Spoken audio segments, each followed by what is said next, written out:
মেরাজ রজনীতে সাইয়েদেনা জিব্রাইল সিদরাতুল মুনতাহা পর্যন্ত গেলেন। ওইখান থেকে দুইটা ঝর্ণা বা নদী নেমে গেল। বিষ্ণু বললেন, জিব্রাইল, এই নদী দুইটা কোন নদী? সাইয়েদেনা জিব্রাইল বললেন, এই দুইটা নদী সিদরাতুল মুনতাহা থেকে পৃথিবীর দিকে নেমে গিয়েছে। আর একটা হচ্ছে ইরাকের ফোরাত নদী, আর একটা হচ্ছে মিশরের নীল নদী। এরপরে সাইয়েদেনা জিব্রাইল বললেন, ইয়া রাসূলুল্লাহ, ইয়া হাবিবাল্লাহ, এই জায়গার নাম হলো সিদরাতুল মুনতাহা। এখানে একটা বড়ই গাছ আছে, এইটা হলো আমার লাস্ট ডেস্টিনেশন, বর্ডার এরিয়া। এই বর্ডার এরিয়ার উপরে যাওয়ার ক্ষমতা আমার নাই। 1 ইঞ্চি উপরে গেলে আমার পাখাগুলোর জ্বালিয়ে সারখার করে দিবে কে? সৃষ্টির শুরু থেকে আজ পর্যন্ত যত নবীর কাছে আমি ওহী নিয়ে দুনিয়ার বুকে নাজিল হয়েছি গো নবী, এই সিদরাতুল মুনতাহায় কান লাগিয়ে আল্লাহর কথা শুনেছি। আজ পর্যন্ত আমিও আল্লাহরে দেখি নাই। নবী গো, আমি তো আল্লাহরে দেখি নাই, এটা আমার লাস্ট এরিয়া। আমার যে দেখেন আপনি কোরআন নাজিল করে উপরের দিকে উড়াল দিতে, আমি উড়াল দিয়ে এখানে এসে বসে থাকি। সুবহানাল্লাহ পড়েন। এর উপরে আমি যেতে পারবো না, পাখাগুলো জ্বলে যাবে, যাওয়ার পারমিশন নাই। তবে আপনারে পারমিশন দিছে কে? আমি এইখানে দাঁড়িয়ে রইলাম, আপনার মিটিং আল্লাহর সাথে শেষ করে আপনি নেমে আসেন গো নবী।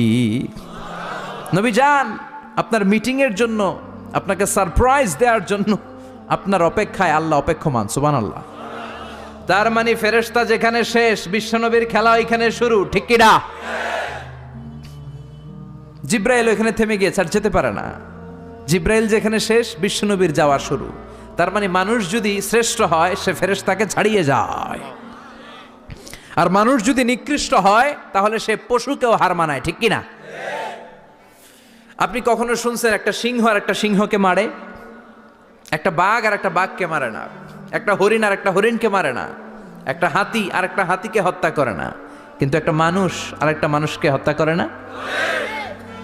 আপনি কখনো শুনবেন না যে একটা বাঘ আর একটা বাঘকে হত্যা করে 10 টুকরা করছে? শুনছেন? একটা হাতি আর একটা হাতিকে মেরে 30 টুকরা করছে? শুনছেন? কিন্তু মানুষ আর একটা মানুষকে শুধু নৃশংসভাবে হত্যাই করে না, হত্যা শেষে তাকে 10 টুকরা করে, 15 টুকরা করে, 30 টুকরা করে বস্তাবন্দি করে। চিল্লা এখন ঠিক কিনা? পাওয়া যায় না এরকম লাশ? গুম করে ফেলছে, ক্রস ফায়ার করে ফেলছে, মেরে ফেলছে, হাত পা বেঁধে, চোখের রশি বেঁধে, বস্তার ভিতরে ভরে ক্ষেতের মধ্যে ফেলে দিস। 3 দিন 4 দিন পর এরকম লাশটা ফুলে উঠছে, পাওয়া যায় না? পত্রিকায় বিভৎস লাশ দেখে আমরা অবাক হই। কোন প্রাণী এমনটা করে না। মানুষ মানুষকে মেরে টুকরা টুকরা করে। একটা ছাগল বনের সব ছাগলগুলোরে মেরে ফেলতে চায় না। একটা হাতি ওই জঙ্গল থেকে সব হাতিগুলোকে শেষ করে দিতে চায় না। কিন্তু মানুষ আগুন জ্বালিয়ে জনপদের পর জনপদ ছারখার করে দেয়, গুলি মেরে এলাকার পর এলাকা ঝাঁঝরা করে দেয়। দ্বিতীয় বিশ্বযুদ্ধের সময় আমেরিকা জাপানের 2টা সিটিতে 2টা বোমা মেরেছে, হিরোশিমা নাগাসাকি। হিরোশিমাতে মেরেছে লিটল বয়, নাগাসাকি শহরে ফেলেছে ফ্যাটম্যান। যে বোমা মারতেছে নিচে, ওই পাইলটগুলো মানুষ না? মানুষ। আর যাদেরকে মারার জন্য মারতেছে তারাও কি মানুষ? মানুষ এতটাই নিকৃষ্ট হতে পারে, সে তার জনপদের সবাইকে সারখার করে দেয়, তার গোষ্ঠীর সবাইকে মেরে ফেলতে কুণ্ঠাবোধ করে না। চিল্লা এখন ঠিক কিনা? এজন্য আল্লাহ ডেকে বললেন, লাহুম কুলুবুল লা ইয়াফকাহুনা বিহা ওয়া লাহুম আ'য়ুনুল লা ইউবসিরুনা বিহা ওয়া লাহুম আযানুল লা ইয়াসমাউনা বিহা উলাইকা কাল আনআমি বাল হুম আদাল উলাইকা হুমুল গাফিলুন। আল্লাহ বললেন, ওদের চোখ আছে, ওরা চোখ দিয়ে দেখে না। হৃদয় আছে, হৃদয় দিয়ে তার ভাইয়ের জন্য তার মায়া লাগে না। কান দিয়ে আকুতি চিৎকার এই কথাগুলো শুনতে পায় না। উলাইকা কাল আনআম, দেখতে এদের হাত আছে, পা আছে, চোখ আছে, দেখতে মানুষের মতো, আসলে এগুলো মানুষ না, এগুলো পশু। বালহুম আদাল, পশুর চেয়েও খারাপ, ঠিক কি না? এগুলো শুধু পশুই না, এগুলো পশুর চেয়েও খারাপ। তো এই কোরআন যদি আপনি পড়েন, আপনার এই পশুত্বের মনোভাবটা দূর হয়ে যাবে, আপনি মানুষের মতো মানুষ হতে পারবেন, ঠিক কিনা? এজন্য আল্লাহ মানুষের নামে একটা সূরা দিলেন, সূরার নাম আল ইনসান। সূরার নাম সবাই বলেন আরো জোরে। ইনসান মানে কি? আরো জোরে কন। আমরা সবাই কি? মানুষ। মানুষ নিয়ে মানুষের মধ্যেও কৌতূহলের শেষ নাই। বিজ্ঞানীদের মতে মানুষ হচ্ছে হোমোস্যাপিয়েন্স গ্রুপের একটা প্রজাতি, যার বিবেক আছে, বাক শক্তি আছে, বুদ্ধি আছে, চেতনা আছে, উপলব্ধি করার মতো ক্ষমতা আছে। চিল্লা এখন ঠিক কিনা? মানুষের আসল রূপটা কি, মানুষ আসলে কেমন, এ নিয়ে মানুষেরই গবেষণার শেষ নাই। আপনারা একজন জার্মানি দার্শনিক আছে কার্ল মার্কস, নাম শুনে থাকবেন, শুনছেন না? উনি অনেক গবেষণা করে পাইলেন মানুষ হচ্ছে পেট সর্বস্ব জীব। মানে মানুষের পেট ঠান্ডা তো দুনিয়া ঠান্ডা। উনি গবেষণা করে পাইছে মানুষের পেট ঠিক তো সব ঠিক। উনার পরে আরেক দার্শনিক আসলো, ওনার নাম হচ্ছে ভ্লাদিমির লেনিন। উনার বাড়ি হচ্ছে Russia.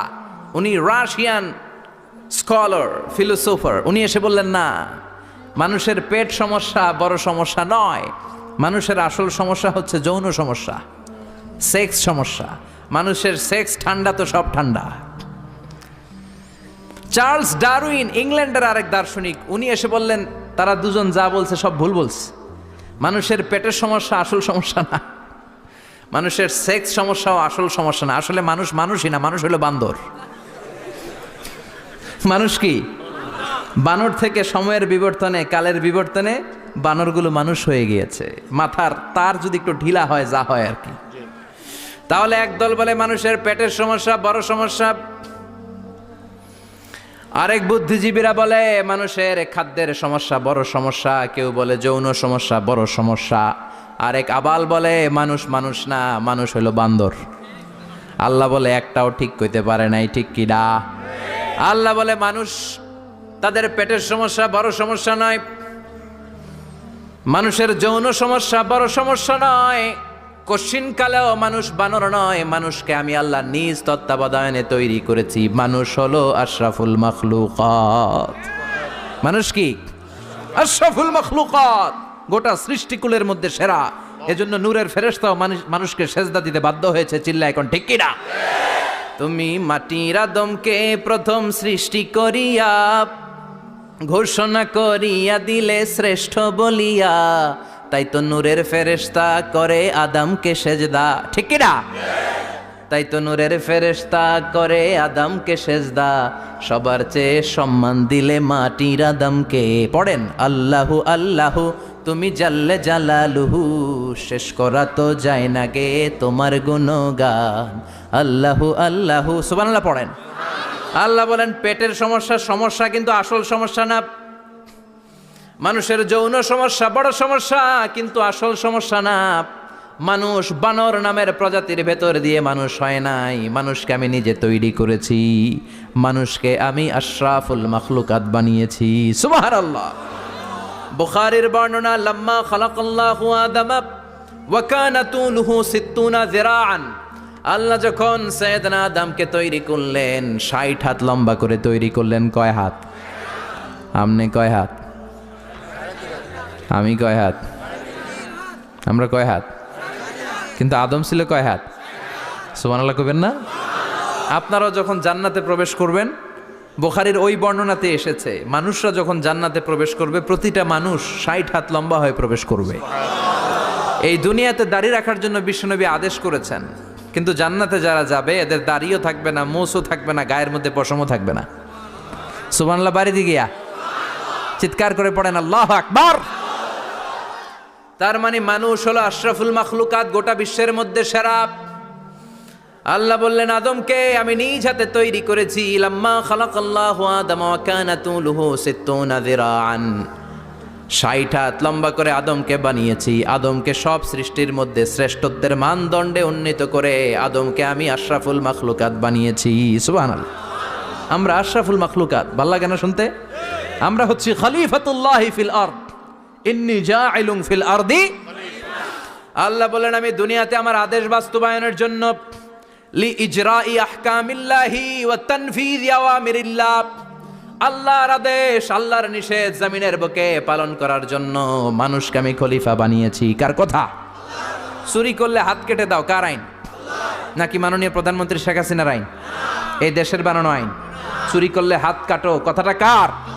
السارق والسارقة فاقطعوا أيديهما جزاء بما كسبا نكالا من الله والله عزيز حكيم. If anyone steal something very precious from the society, the government should cut down his right hand.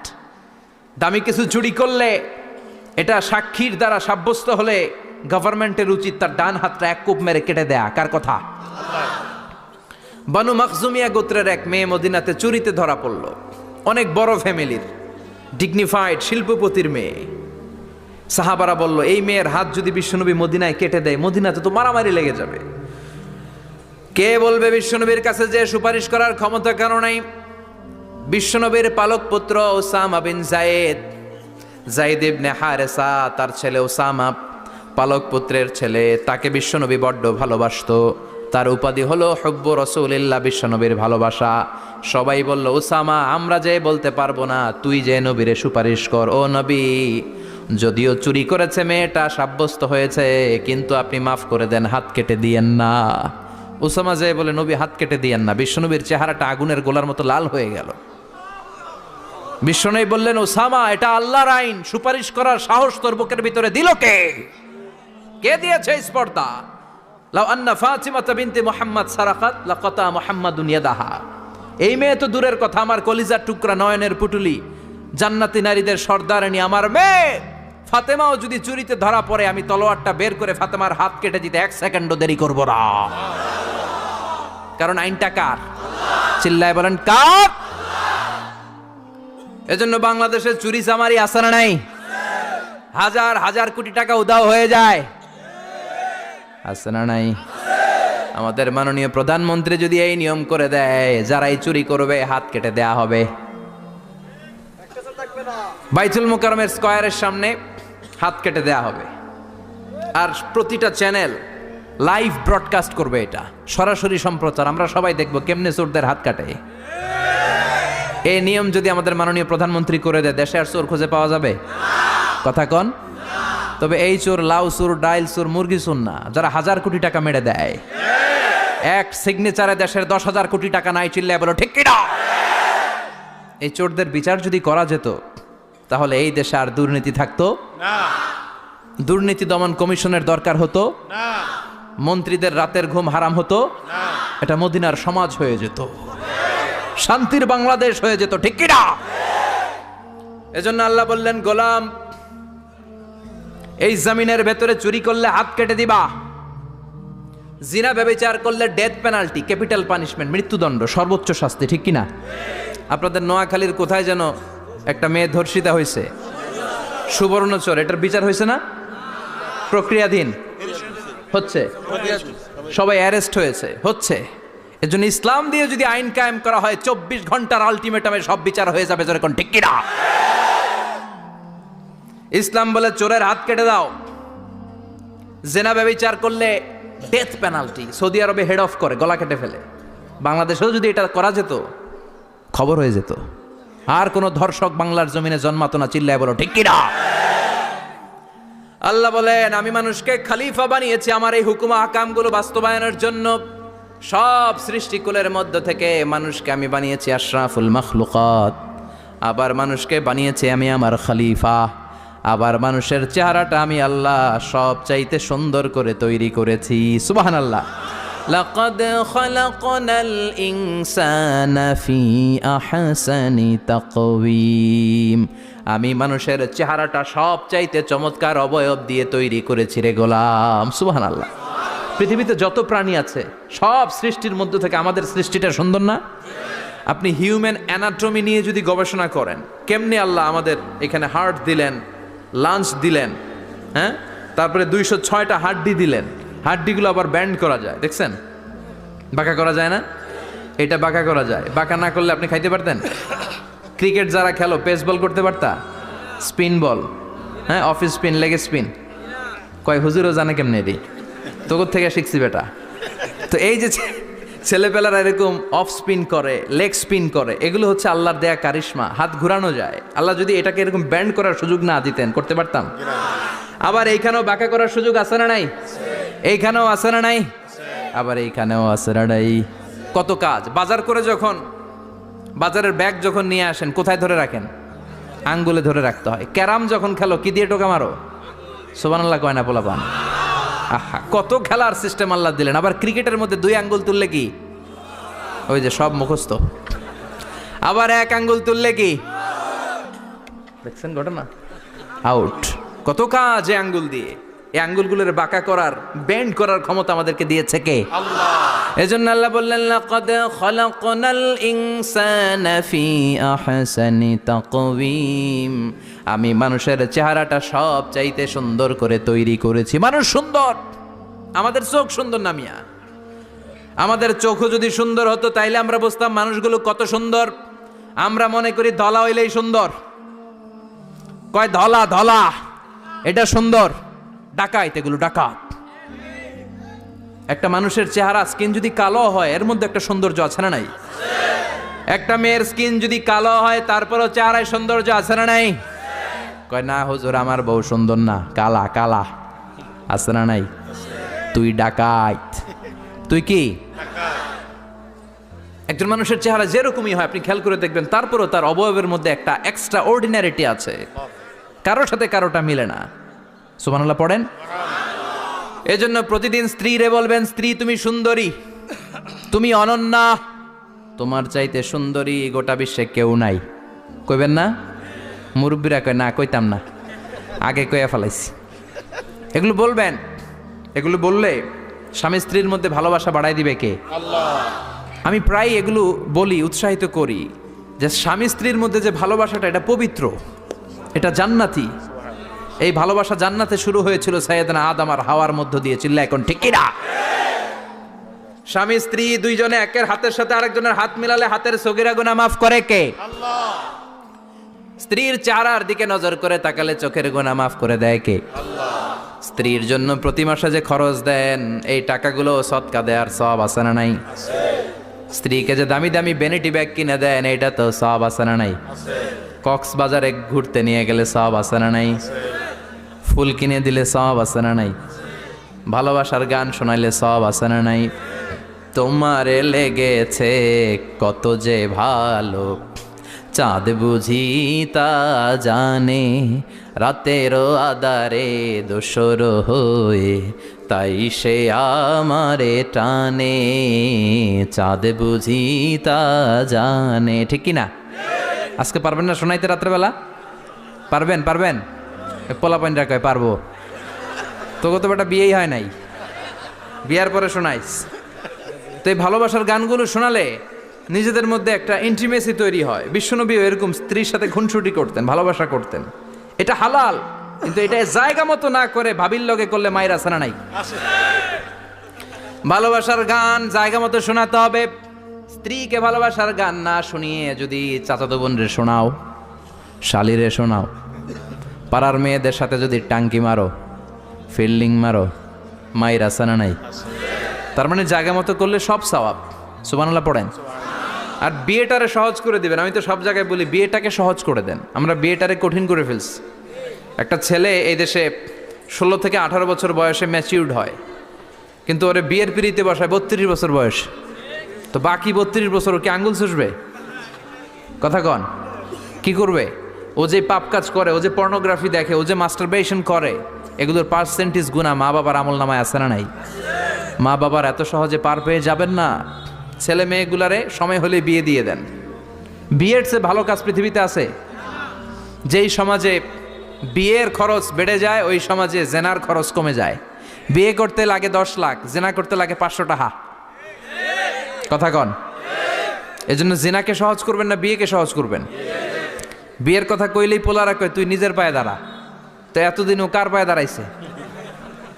সহজ করবেন তো? নোয়াখালীর ভাইরা, আল্লাহ তুমি বোঝার তৌফিক দাও। এরপর আল্লাহ বললেন আমি মানুষকে শুধু আশরাফুল মাখলুকাতি বানাই নাই, আমার খলিফাই বানাই নাই। মানুষের চেহারাটা শুধু আমি সুন্দর করে দেই নাই, গোটা বিশ্বের মধ্যে মানুষকে আমি সবচাইতে শক্তিশালী করেছি। সবচেয়ে শক্তিশালী কে? মানুষ। চিল্লায় বলেন শক্তিশালী কে? আল্লাহ যখন পৃথিবী বানালেন, মুসনাদে আহমদ ইবনে হাম্বালের বর্ণনা, পৃথিবী কাঁপাকাঁপি শুরু করলো। খালি কাঁপে, খালি কাঁপে।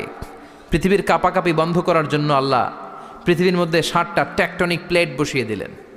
7টা পাহাড়, 7 tectonic plates creates the mountain range on earth. এই 7টা প্লেট পৃথিবীতে টিলা টপ্পর তৈরি করেছে। হ্যাঁ, পৃথিবীব্যাপী যত পাহাড় আছে এই টেকটনিক প্লেটের কারণে। ওয়াজআলনাল জিবালা আওতাদা, পৃথিবী কাঁপতে শুরু করলো সৃষ্টির বড়। পৃথিবীর কাঁপাকাঁপি বন্ধ করে দেওয়ার জন্য আল্লাহ পৃথিবীর ভেতরে পাহাড় ঢুকিয়ে দিলেন। পাহাড় পেরেকের মতো গেড়ে দেওয়ার পরে পৃথিবীর কাঁপাকাঁপি বন্ধ হয়ে যায়। সুবহানাল্লাহ। ফেরেশতারা অবাক হয়ে বলে, মাবুদ, পৃথিবীর কাঁপাকাঁপি বন্ধ হলো কেমনে? আল্লাহ বললেন, ও ফেরেশতারা, পৃথিবীর মধ্যে আমি পাহাড়কে গেড়ে দিয়েছি। পাহাড় গেড়ে দেওয়ার কারণে পৃথিবীর কাঁপাকাঁপি বন্ধ হয়ে গেছে।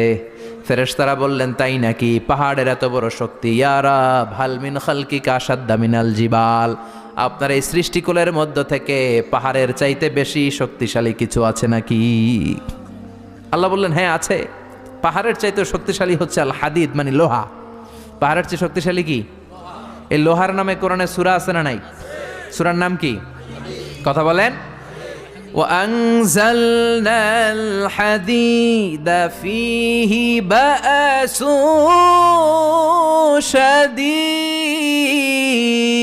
شديد। আমি আকাশ থেকে জমিনের মধ্যে হাদিদ মানে লোহা পাঠিয়েছি। লোহার মধ্যে আছে প্রচন্ড শক্তি। ওয়া মানাফিউ লিন্নাস, লোহার মধ্যে আছে মানুষের জন্য উপকার। পৃথিবীতে এমন কোনো জিনিস নাই যে এই জায়গায় লোহা নাই, ঠিক কি না? বিমান বানাতে লোহার দরকার আছে না নাই? ঘড়ি বানাতে দরকার আছে না নাই? আংটি বানাতে দরকার আছে না নাই? গাড়ি বানাতে, বাড়ি বানাতে, সব বানাতে কি লাগে?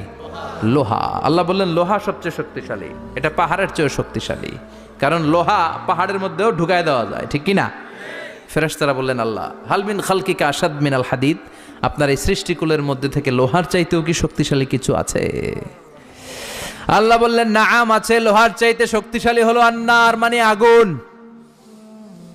আগুনের স্পর্শ পেলে লোহা গলে যায়, ঠিক কি না? আগুন জ্বালিয়ে দিলে লোহা অস্তিত্ব হারিয়ে ফেলে, লোহা গলে যায়। ফেরেশতারা বলল, আল্লাহ, হাল মিন খালকিকা আশাদ্দা মিনান নার, আপনার সৃষ্টির মধ্য থেকে আগুনের চাইতেও শক্তিশালী কিছু আছে নাকি? আল্লাহ কয় আছে। সেটা কি? কথা কন।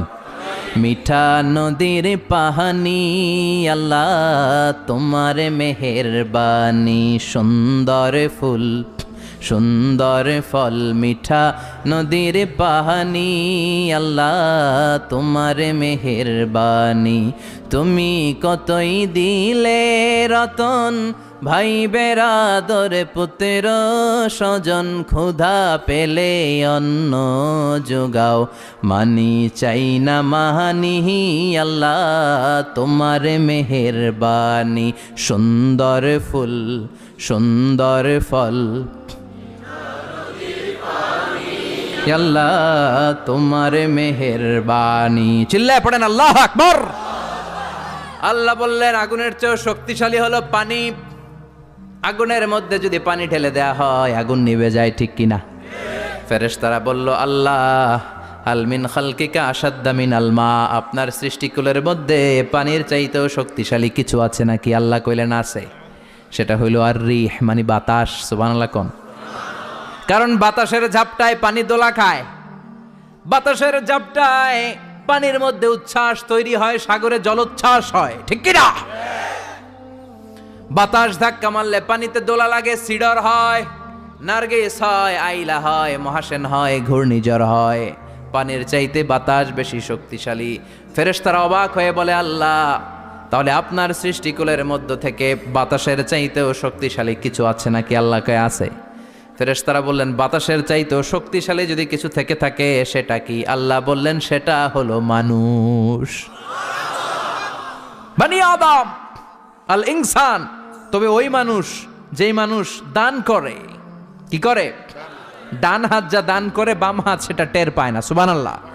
আল্লাকা সিররুন ইনদাল্লাহ বাইনাকা আনতা ওয়া বাইনাল্লাহ, আল্লাকা সাদাকাতুন তাখফা লা ইয়ালামুহা ইল্লাল্লাহ, আল্লাকা সিররুন ইনদাল্লাহ বাইনাকা আনতা ওয়া বাইনাল্লাহ, আল্লাকা সাদাকাতুন তাখফা লা ইয়ালামুহা ইল্লাল্লাহ। সুবহানাল্লাহ পড়েন। তোমার কি এমন কোনো আমল আছে না কি যে আমল আল্লাহ ছাড়া কেউ জানে না? তুমি এমন কোনো গোপন দান করেছো নাকি যেই দানটা আল্লাহ ছাড়া কেউ দেখেনি, ঠিক কি না? গোপন দান আল্লাহর রাগকে কমিয়ে দেয়। তাহলে ওই মানুষ ওই বাতাসের চাইতেও শক্তিশালী যে মানুষ ডান হাতে দান করলে বাম হাতও টের পায় না। মানুষ টের পাওয়া তো দূরের কথা, চিল্লায় পড়েন আল্লাহু আকবার। এজন্য আল্লাহ বললেন, মানুষকে আমি আশরাফুল মাখলুকাত বানালাম, মানুষকে আমি আমার খলিফা বানালাম, মানুষের চেহারাটা সুন্দর করলাম, আবার মানুষকে আমি সব চাইতে শক্তিশালী করে বানালাম। তার এই আল্লাহর কোরআন যদি ঠিক মতো পড়া যায়, মানুষের মতো মানুষ বানিয়ে আপনারা জান্নাতি বানাবে কে? তার মানে এই কোরআন পড়লে মানুষের মতো মানুষ হওয়া যায়। চিল্লায় বলেন, কি হওয়া যায়?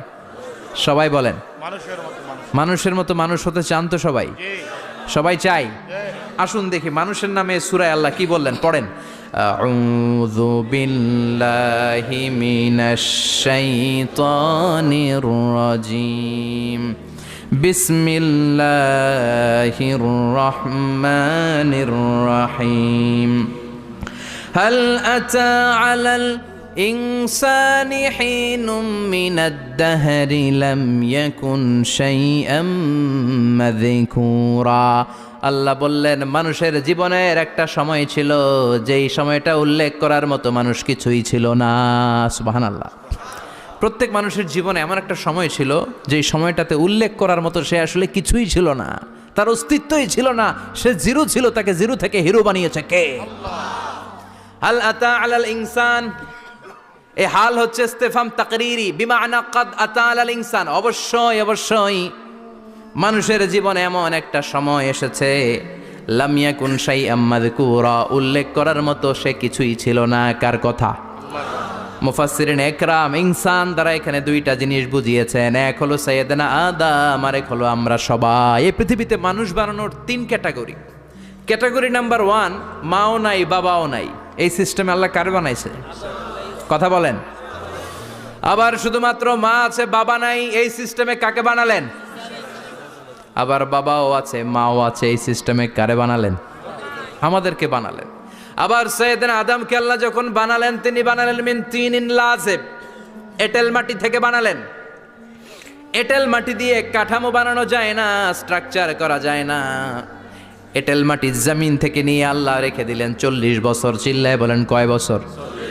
আর আকাশকে বললেন, ইয়া সামা ওয়ামতিরি আলাইহি 40 সানা, ও আকাশ এই মাটির উপরে 40 বছর তুমি বৃষ্টি দাও। 40 বছর এঁটেল মাটির উপরে বৃষ্টি জমতে জমতে জমতে জমতে এটা হয়ে গেল হামাইম মাসনুন, কাদামাটি। সুবহানাল্লাহ পড়েন। কাদামাটি থেকে গেল 40 বছর। কাদামাটি থেকে আল্লাহ সাইয়েদনা আদম আলাইহিস সালামের ডাইস বানালেন। তারপরে আল্লাহ সূর্যরে বললেন, ইয়া শামসু হাররিকি আলাইহি 40 ইয়াউমা, ও সূর্য এবার আদমের কায়ার উপরে, মূর্তির উপরে তুমি 40 বছর সূর্যের আলো দাও। 40 বছর সূর্যের প্রখর ও তীব্র তির্যক তাপে এবং কিরণে আদম হয়ে গেছে এখন সলসলিন কাল ফাখার, টোকা মারলে ঠন ঠন করে। সুবহানাল্লাহ পড়ে। এখনো রুহের ফুৎকার দেয় নাই এখনো, কিন্তু কেটে গেছে 120 বছর। 340 কত? 120 বছর চলে গেল। এই বিশাল লম্বা সময়ে আল্লাহ বললেন, লাম ইয়াকুন শাইআম মাযকুরা, উল্লেখ করার মতো আদম কিছুই ছিল না।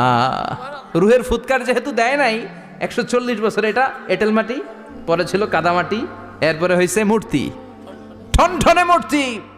উল্লেখ করার মতো আদমের জীবনে 124 বছরে কিছুই ছিল না। চিল্লায় বলেন, ঠিক কি না? আবার আমরাও যারা সলিমুদ্দিন কলিমুদ্দিন, আমরাও আমাদের মায়ের পেটের ভেতরে প্রথমে ছিলাম 40 দিন। বুখারীর বর্ণনা, ইন্না হাদাকুম ইউজমাউ খালকুহু ফি বাতনি উম্মিহি 40 ইয়াওমান সুম্মা ইয়াকুনু নুতফাতান মিসলা যালিক সুম্মা ইয়াকুনু আলাকাতান মিসলা যালিক ফায়াতি ইলাইহিল মালাকু ফায়ানফাখু ফীহির রূহ। আমরা যারা সলিমুদ্দিন কলিমুদ্দিন, আমরা আমাদের মায়ের পেটের ভেতরে 40 দিন ছিলাম নুতফা, এক ফোঁটা বীর্য। তারপরে 40 দিন ছিলাম আলাকা, রক্তপিণ্ড। তারপরে 40 দিন ছিলাম মুদগা, গোশতপিণ্ড। 340 120 দিন। কয় দিন? এই 120 দিনের লম্বা সময়ে লাম ইয়াকুন শাইআম মাযকুরা, উল্লেখ করার মতো আমরা আসলে কিছুই ছিলাম না। কারণ মানুষই তো হয় নাই, ডিফর্ম বেবি, এখনো দেহের আগাগোড়া কিছু হয় নাই। 120 দিন পর ফেরেশতা এসে আমার দেহের মধ্যে ফুৎকার দিয়ে যায়, তখন আমার হার্ট পার্টিশন চালু হয়ে যায়, আমার হার্টবিট চালু হয়, সিস্টলিক ডায়াস্টলিক, এই যে ধপ ধপ ধপ, এই প্রেশারটা ছাড়া মানুষ বাঁচে? ফুসফুসের কাজ কি? খালি ধপ ধপ করে, দম টানে আর দম নেয়, দম ফুরাইলে ঠুস। হায় রে মানুষ রঙিন ফানুষ, দম ফুরাইলে তবু তো ভাই কারোরই নাই একটুখানি। হায় রে মানুষ রঙিন ফানুষ, রঙিন ফানুষ, হায় রে মানুষ। সুবহানাল্লাহ। আমরা ছিলাম নুতফা, আলাকা, মুদগা, sperm drop, then blood clot, and finally the little flesh. আমি আমার এমফিল রিসার্চ করেছি এটার উপর, এটার ইংরেজিতে বলে এমব্রয়োলজি, ভ্রূণ তত্ত্ব। How the little এমব্রয়ো develops in mother ওম, মায়ের পেটে এই ছোট্ট ভ্রূণ, এটা কেমন করে শুক্রাণু ডিম্বাণু থেকে 8 মাস 10 মাস 9 মাস পরে কেমন করে জমিনে আসে।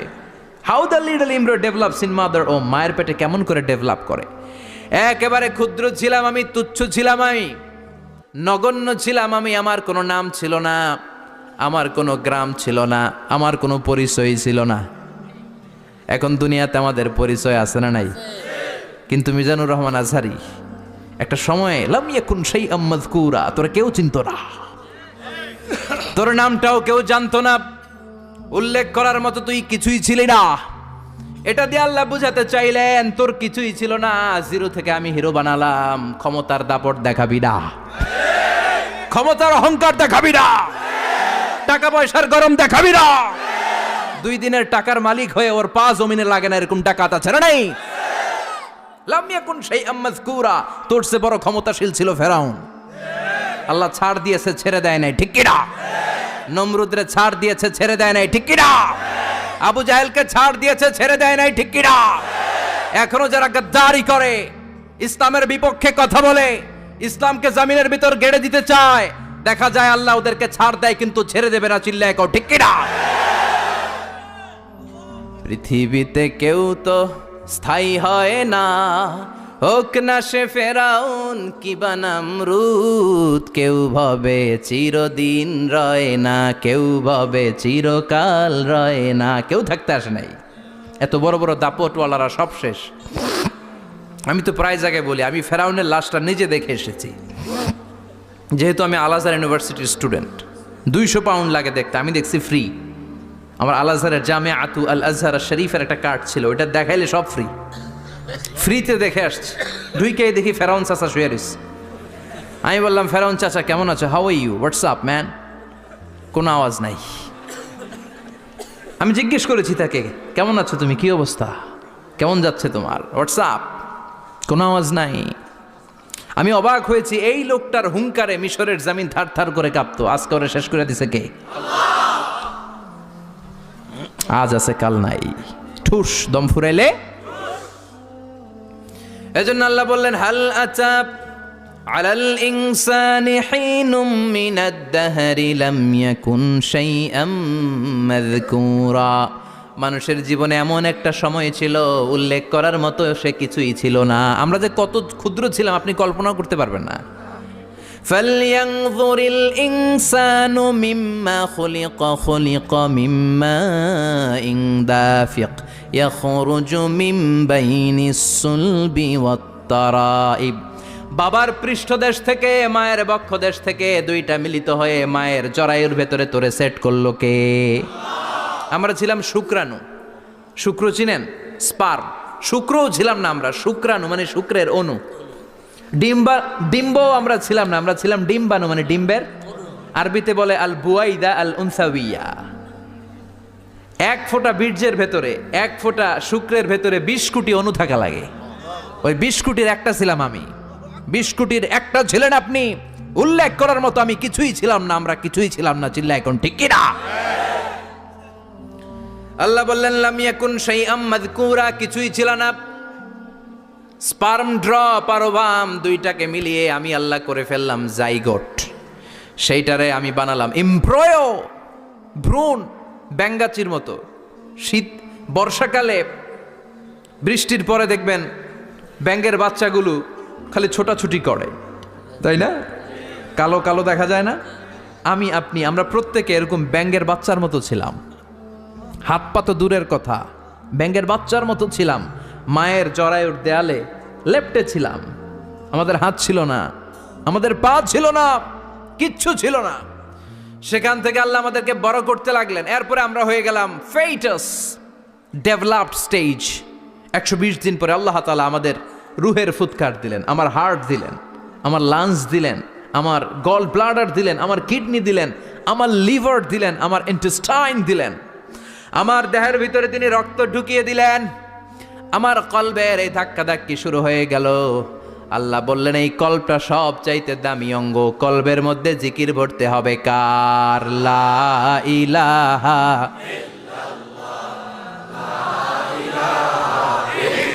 লা ইলাহা ইল্লাল্লাহু মুহাম্মাদুর রাসূলুল্লাহ সাল্লাল্লাহু। কলবের ভেতরে ভরতে হবে আল্লাহর জিকির। অনেকেই কলবের ভেতরে ভরে আয়না, আছে না নাই? আয়না বসাইয়া দে মোর দয়াল বাবা, কেল্লা কাবা আহেনার কারিগর, আয়না বসাইয়া দে মোর। তোর বাবার কলবেই তো আয়না নাই, তোরে কি আয়না দিবে বেটা? বিশ্বনবী কখনো বলেছেন কলবে আয়না বসাতে? বিশ্বনবীর সাহাবারা কলবে বসাতে হবে আল্লাহর জিকির। আলা বিযিক্রিল্লাহি তাতমাইন্নুল। দুনিয়ার কোনো কিছু কলবকে ঠান্ডা করতে পারে না, একমাত্র আচিল্লা এখন, ঠিক কিনা? এজন্য আল্লাহ বললেন, হাল আতা আলাল ইনসানি হিনুম মিনাদ দাহরি লাম ইয়াকুন শাইআম মাযকুরা। প্রতিটা মানুষের জীবনে এমন একটা সময় ছিল উল্লেখ করার মতো কিছুই ছিলাম না। এই আয়াতটা যখন ইসলামের প্রথম খলিফা বিশ্বনবীর ডান হাত সাইয়েদনা আবু বকর পড়তেন, তিনি শুধু কান্না করতেন, চোখের পানি ফেলতেন আর বলতেন, লাইতাহা তাম্মাত, হায় হায় আমার পুরো জীবন যদি এভাবেই কেটে যেত। লাম ইয়াকুন শাইআম মাযকুরা, মায়ের পেটের ভিতরে যখন ছিলাম, কিছুই যখন ছিলাম না, এরকমই যদি থাকতাম কতই না ভালো হতো। লা নাবতালি ওয়ালা নালিদ, জন্মগ্রহণ করতাম না, পরীক্ষার সম্মুখীন হতাম না, জীবনটা যদি এমনিই কেটে যেত কতই না ভালো হতো। এজন্য আল্লাহ বললেন, প্রতিটা মানুষের জীবনে এমন একটা সময় ছিল উল্লেখ করার মতো সে কিছু ছিল। এরপর আল্লাহ বললেন, ইন্না খলাকনাল ইনসানা মিন নুতফাতিন আমশাজিন নাবতালি ফাজআলনাহু সামিআন বাসীরা। নিশ্চয় আমি মানুষকে জমাট বাঁধা মিশ্রিত নুতফা থেকে তৈরি করেছি। বাবার শুক্রাণু মায়ের ডিম্বাণু দুইটাকে মিলিয়ে দিল কে? জরায়ের ভিতরে সেট করলো কে? আল্লাহ বললেন, ফি কারারিম মাকিন, গোপনতম প্রকোষ্ঠে, যেই প্রকোষ্ঠে কোনো কবিরাজি কাজে লাগে নাই, কোনো ডাক্তারের ডাক্তারি কাজে লাগে নাই, কিন্তু 9টা মাস ধরে খাবার পানি আর অক্সিজেন তোরে দিছে কে? আবার আল্লাহ বললেন, ফি যুলুমাতিন সালাস, 3টা প্যাকেট পড়িয়ে তোরে আমি রেখেছি, যতটুকু টেম্পারেচারে রাখলে তুই বেঁচে থাকবি ততটুকু টেম্পারেচারে তোরে রেখেছে কে? এজন্য আল্লাহ বললেন, মিন নুতফাতিন আমশাজিন নাবতালি, তারপরে তোকে আমি পরীক্ষা করতে শুরু করলাম দুনিয়ায়। দুনিয়াতে আমাদের জন্য পরীক্ষা আছে না নাই? যে আল্লাহর কাছে যত প্রিয় তার পরীক্ষাও তত। আসাদুন নাসি বালাআন আল আম্বিয়া, দুনিয়ার মধ্যে সব চাইতে বেশি আল্লাহ পরীক্ষা করেছেন নবীদের, ঠিক কি না? সাইয়েদনা ইউসুফ আলাইহিস সালাম 10 বছর জেলে বন্দী ছিলেন, বিশ্বনবী 3 বছর জেলে বন্দী ছিলেন। শিয়াবে আবি তালেবের জেলখানায় বিশ্বনবী ছিলেন কি ছিলেন না? এজন্য জেল জরিমানা মুমিন ভয় পায় না, ঠিক কি না? আল্লাহ বললেন, নাবতালি, তোকে আমি পরীক্ষা করব ভয় দিয়ে, ক্ষুধা দিয়ে, সম্পদের হানি ঘটিয়ে, প্রাণ নাশের হুমকি দিয়ে। ইসলামের কথা বলা এত সোজা না। আপনি ইসলামের কথা বলবেন, আপনার বিরুদ্ধে ষড়যন্ত্র আছে না নাই? কিন্তু এগুলো দেখার আমাদের সময় আছে নাকি? আমরা কোরআনের কথা বলেই যাব, কোরআনের শান্তির বাণী বিশ্বব্যাপী আমরা ছড়িয়েই দিব, ঠিক কি না? আল্লাহ পাক আমাদের সবাইকে কথাগুলো বুঝার ও আমল করার তৌফিক দান করো।